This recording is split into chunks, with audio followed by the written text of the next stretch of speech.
बिहार में सीबीआई का एक्शन जारी है तो वहीं दिल्ली शराब घोटाले में ईडी की भी ताबड़तोड़ कार्रवाई देखने को मिल रही है। दिल्ली शराब घोटाले में क्या अगला नंबर अरविंद केजरीवाल का है? सबके मन में अब यही सवाल उठ रहा है। सिसोदिया से ईडी 7 दिनों तक घोटाले पर एक एक सवाल करेगी। आज इसी केस में केसीआर की बेटी के कविता का भी ईडी के सवालों से सामना होगा। शराब घोटाले में क्या है दिल्ली का साउथ कनेक्शन? इस घोटाले में किसको कितने पैसे मिले? केजरीवाल सरकार ने शराब कारोबारियों को फायदा पहुंचाने के लिए नियमों को कैसे बदला? कोर्ट में ईडी के आरोपों में अगर दम है तो आने वाले दिन आम आदमी पार्टी के लिए बड़ी मुश्किलें लेकर आ सकते हैं। ईडी के सनसनीखेज आरोपों के बाद सियासत में कितनी हलचल है, इन सब बातों को समझने के लिए देखिए हमारी ये रिपोर्ट। कट्टर दुश्मनों से अब मोदी की डायरेक्ट टक्कर। मोदी विरोधियों के झूठ, झांसा, दुष्प्रचार और भ्रष्टाचार पर सबसे बड़ा प्रहार हुआ है। बहुत बड़ा खुलासा हुआ है। केजरीवाल ने मोदी को हिरण्यकश्यप क्यों कहा? केजरीवाल ने सिसोदिया के लिए प्रहलाद नाम क्यों गढ़ा? केजरीवाल की इन 5 लाइनों का मतलब अगले 5 मिनट में। फ्रीडम ऐप से सीखकर आपने पेपर प्लेट का उत्पादन शुरू किया है। अगर ऐसा है तो आप अपने पेपर प्लेट्स को 1 करोड़ फ्रीडम ऐप के जो ग्राहक हैं उन्हें बिना किसी खर्चे के आप उसे बेच सकते हैं। आपको बताएंगे, आप भी चौंक जाएंगे। क्या केजरीवाल एंड पार्टी कट्टर ईमानदार है या कट्टर बेईमान है? मनीष सिसोदिया, सत्येंद्र जैन, विजय नायर, संजय सिंह, कलवा कुंतल कविता और अरविंद केजरीवाल, क्या अब सबके तार एक दूसरे से जुड़ने लगे हैं? और क्या शराब घोटाले के सारे राज खुलने लगे हैं? शराब घोटाला कांड में ईडी के एक्शन से पहले केसीआर की बेटी का दिल्ली में शक्ति प्रदर्शन होता है और केजरीवाल के करीबी संजय सिंह वहां माइक पकड़े दिख जाते हैं। क्या यह सिर्फ एक संयोग है या भ्रष्टाचार के आरोपों से मुक्ति पाने वाला, इसी बहाने मोदी को गाली देने वाला एक सियासी प्रयोग है? इनके जिम्मे एक काम है, विपक्ष के लोगों के पीछे सीबीआई छोड़ो, ईडी छोड़ो। अरे हम तुम्हारी सीबीआई और ईडी से डरने वाले नहीं हैं, तुमसे लड़ेंगे और जीतेंगे। ये ईडी सीबीआई से डराने का खेल बंद कीजिए। आपकी ईडी और सीबीआई की हालत ये हो गई है, जिसके घर में पहुंच जाते हैं, जिसके यहां छापेमारी करने पहुंच जाते हैं, तो जनता ये कहती है लग रहा है इस राज्य में कोई चुनाव आने वाला है या ये पार्टी किसी राज्य में चुनाव लड़ने जा रही है। उसके पीछे ईडी डाल देते हो, सीबीआई डाल देते हो, विपक्ष के लोगों को परेशान करते हो। मोदी के सियासी दुश्मनों का दिल्ली यानी नॉर्थ का साउथ से डायरेक्ट कनेक्शन स्टैब्लिश होता दिख रहा है। ईडी ने कई सनसनीखेज खुलासे किए हैं। सीधे सीधे सिसोदिया, केजरीवाल और बीआरएस नेता के कविता का नाम लिया है। ईडी के दावों के मुताबिक पहला बड़ा खुलासा यह है कि विजय नायर केजरीवाल और मनीष सिसोदिया के राइट हैंड के तौर पर काम कर रहा था। नायर ही इस पूरी साजिश को कोऑर्डिनेट कर रहा था। ईडी ने यह भी क्लेम किया है कि इस साजिश में दिल्ली सरकार के अधिकारियों से लेकर कई मिडिलमैन और नेता शामिल थे।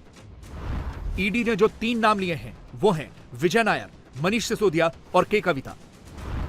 ईडी का दावा है कि साउथ ग्रुप को फायदा पहुंचाने के लिए दिल्ली की आबकारी नीति में बदलाव किए गए। ईडी के मुताबिक साउथ के ग्रुप ने आम आदमी पार्टी के नेताओं को 100 करोड़ रुपए की घूस दी।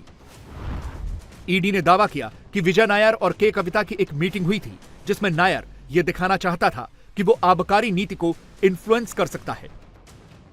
ईडी के मुताबिक मीटिंग में नायर ने यह कहा कि पैसों की जरूरत है और यहां पर पैसों का मतलब था रिश्वत, जिसका वादा साउथ के ग्रुप ने किया था। ईडी का क्लेम है कि चूंकि नायर सीधे सीधे केजरीवाल और सिसोदिया के बिहाफ पर काम कर रहा था, इसलिए रिश्वत लेने का ऑर्डर ऊपर से ही आया होगा। ईडी ने जो रिमांड एप्लीकेशन दाखिल की है उसमें इसके सबूत भी हैं, गौर से पढ़िएगा। इसके पेज नंबर 33 पर साफ साफ लिखा है वी नीड मनी। यहां पर वी का मतलब हुआ विजय नायर। साथ में जो स्क्रीनशॉट अटैच किया गया है उसमें भी नीचे यही शब्द लिखा है वी नीड मनी। ईडी का दावा है कि सिसोदिया ने इंडो स्पिरिट्स नाम की कंपनी को L1 लाइसेंस दिलवाने में अहम भूमिका अदा की और इसके लिए जेट की रफ्तार से फाइल क्लियर की गई। फाइल को अप्रूव किया गया और एलोकेशन ग्रांट कर दिया गया। ईडी ने बाकायदा सबूत भी दिखाए और कहा कि 1 साल के भीतर 14 फोन नष्ट किए गए और बदल दिए गए। ईडी की तरफ से यह भी क्लेम किया गया कि सिसोदिया उन फोन्स का इस्तेमाल करते थे जिन्हें किसी और ने खरीदा और उनके नाम पर नहीं थे। ईडी के मुताबिक जिन सिम कार्ड्स का इस्तेमाल हुआ वो भी सिसोदिया के पीए देवेंद्र शर्मा के नाम पर था। ईडी की रिमांड एप्लीकेशन में एक स्क्रीनशॉट गोवा इलेक्शन से रिलेटेड भी है, जिसमें यह पूछा जा रहा है कि आम आदमी पार्टी का पेमेंट कैश में होगा या बिल बनेगा। आगे यह भी पूछा गया कि मुझे कब तक पेमेंट मिलेगी, और जिस वेंडर से यह पूरी बात हो रही थी उस वेंडर के मोबाइल फोन में केजरीवाल और आम आदमी पार्टी की होर्डिंग की तस्वीर भी मिली है। ईडी के मुताबिक जिन सिम कार्ड्स का इस्तेमाल हुआ वो भी सिसोदिया के पीए देवेंद्र शर्मा के नाम पर था। ईडी के ये दावे सनसनीखेज हैं, और अगर इन दावों में जरा भी सच्चाई है तो कट्टर ईमानदार का ठप्पा लगाकर बैठे केजरीवाल और उनके नेताओं पर कट्टर बेईमान होने का ठप्पा लगता दिख रहा है। ईडी के सनसनीखेज खुलासों के बाद जिस तरह के रिएक्शन कट्टर ईमानदार पार्टी दे रही है वो ये बताने के लिए काफी हैं कि हो न हो आपके कैंप में खलबली तो मच चुकी है। ये कौन सी जांच हो रही है? सिर्फ विपक्ष के लोगों पर, सिर्फ मनीष सिसोदिया पर, सिर्फ अरविंद केजरीवाल पर। रोज नए नए ड्रामे, नई नई कहानियां, नई नई सीबीआई के किस्से, नए नए ईडी के किस्से आ रहे हैं। इसका न सिर है न पांव है। समझ रहे हैं आप, धुआं वहीं से निकलता है जहां आग लगी होती है, और इस वक्त करप्शन के मुद्दे पर कट्टर ईमानदार पार्टी घिरती हुई दिख रही है। क्योंकि अगर ऐसा नहीं होता तो शुक्रवार को आम आदमी पार्टी के सांसद संजय सिंह को 5 बार कैमरे पर नहीं आना पड़ता, बार बार ईडी सीबीआई का जिक्र करके हर बार मोदी का नाम फिट करके विक्टिम कार्ड नहीं खेलना पड़ता। जब से शराब घोटाले की फाइल खुली है, केजरीवाल के कैंप की बेचैनी उनकी भाषा में देखी जा सकती है। कोई ऐसी लाइन नहीं जिसमें मोदी का नाम न फिट हुआ हो, कोई ऐसी प्रेस कॉन्फ्रेंस नहीं जिसमें मोदी मोदी न किया गया हो। साफ जाहिर हो रहा है कि नरेंद्र मोदी जी की और भारतीय जनता पार्टी की मंशा मनीष सिसोदिया को जेल में रखने की है। आप मुझे बताइए, 14 घंटे सीबीआई ने उनके घर पे छापेमारी की, कुछ नहीं मिला। गांव में छापेमारी की, कुछ नहीं मिला। दफ्तर में छापेमारी की, कुछ नहीं मिला। बैंक में छापेमारी की, कुछ नहीं मिला। 5 दिन सीबीआई ने पूछताछ कर ली, कुछ नहीं मिला। 2 दिन फिर सीबीआई ने पूछताछ कर ली, कुछ नहीं मिला। तब डांट पड़ी ईडी को कि अरे भाई, मनीष सिसोदिया तो बाहर आ जाएंगे, उनकी तो बेल लगी हुई है कल, ऐसे कैसे हो गया? तुरंत ईडी को सक्रिय किया गया। आप बताइए, 10 महीने से जो ईडी सो रही थी, अचानक उसको लगा कि अरे भाई, ये तो बाहर आ जाएंगे, इनको तुरंत गिरफ्तार करो। गिरफ्तार करके तो ये खेल सारा इस देश के लोगों को समझ में आ रहा है। इससे यही जाहिर होता है कि दरअसल मोदी जी की और भारतीय जनता पार्टी की एक ही मंशा है, मनीष सिसोदिया को जेल में रखो, आम आदमी पार्टी को बदनाम करो। सिसोदिया जेल से 3 पन्नों की चिट्ठी लिखते हैं। केजरीवाल तुरंत उस चिट्ठी को अपने ट्विटर अकाउंट से शेयर कर देते हैं। भ्रष्टाचार के आरोप में घिरे सिसोदिया को डिफेंड करने के लिए क्या क्या नहीं कहा गया। आतिशी ने कहा, सिसोदिया तो साक्षात भगवान राम हैं। दिलीप पांडे कहते हैं, सिसोदिया तो भगत सिंह हैं। संजय सिंह कहते हैं, सिसोदिया महाराणा प्रताप हैं। और केजरीवाल कहते हैं, सिसोदिया तो संत आदमी हैं, महात्मा आदमी हैं। मगर क्या ऐसा कहने भर से करप्शन के आरोपों से मुक्ति मिल जाएगी? 2023 में जब ईडी और सीबीआई ने शराब घोटाले में सिसोदिया पर शिकंजा कसा है, तब से आम आदमी पार्टी अडानी वाला नया टेप लेकर आई है। करीब करीब हर रोज आधे घंटे की प्रेस कॉन्फ्रेंस होती है, नई मनोहर कहानियां सुनाई जाती हैं, और कैमरा बंद होते ही सोशल मीडिया पर वही थ्योरी घुमाई जाती है। केजरीवाल खुलकर तो नहीं बोलते, लेकिन मोदी पर पिन पॉइंटेड अटैक जरूर करते हैं। यानी सिसोदिया के करप्शन वाले आरोप को डिफेंड करने के लिए अब वही पुराने केजरीवाल फिर से एक्टिव हो गए हैं। वही केजरीवाल जो मोदी को बेशर्म तानाशाह कह चुके हैं, मोदी के लिए कावर्ड और साइकोपैथ जैसे शब्दों का प्रयोग कर चुके हैं। अनपढ़ प्रधानमंत्री, देशद्रोही मोदी, सैनिक विरोधी मोदी, ऐसे एक नहीं दर्जन भर से ज्यादा ट्वीट्स मौजूद हैं। केजरीवाल ने अपनी राजनीति ऐसे ही मोदी को गाली दे देकर चमकाई है। मोदी ने पाकिस्तानियों के साथ सेटिंग कर रखी है, मोदी ने आतंकवादियों के साथ सेटिंग कर रखी है। उसकी पोल खोलने की जरूरत है दोस्तों।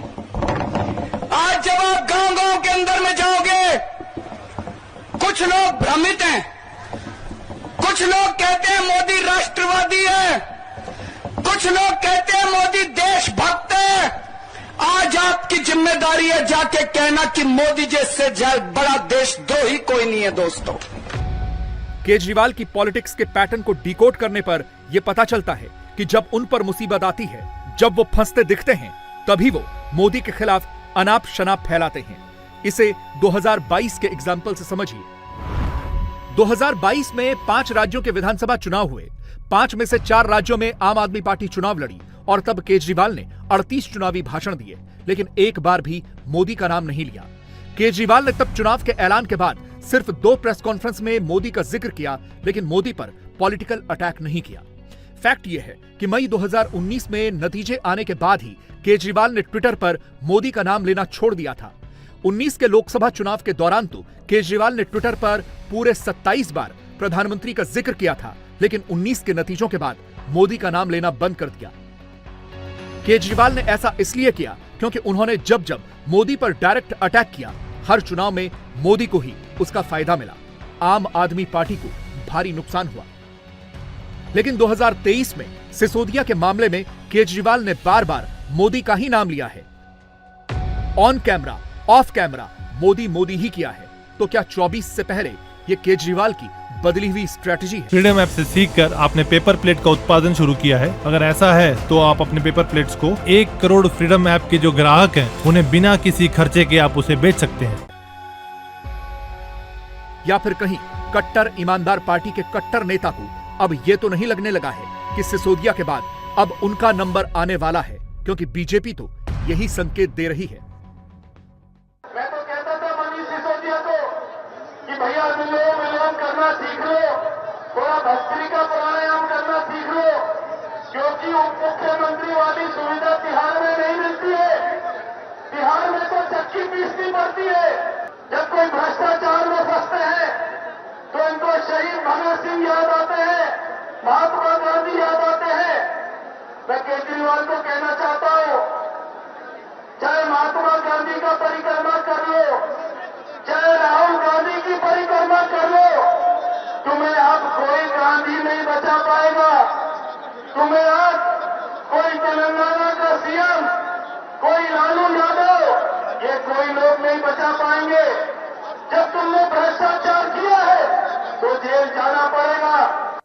इंडिया टीवी हर वक्त हर जगह डाउनलोड करने के लिए सर्च करें India TV news Google play store या ऐप स्टोर पर।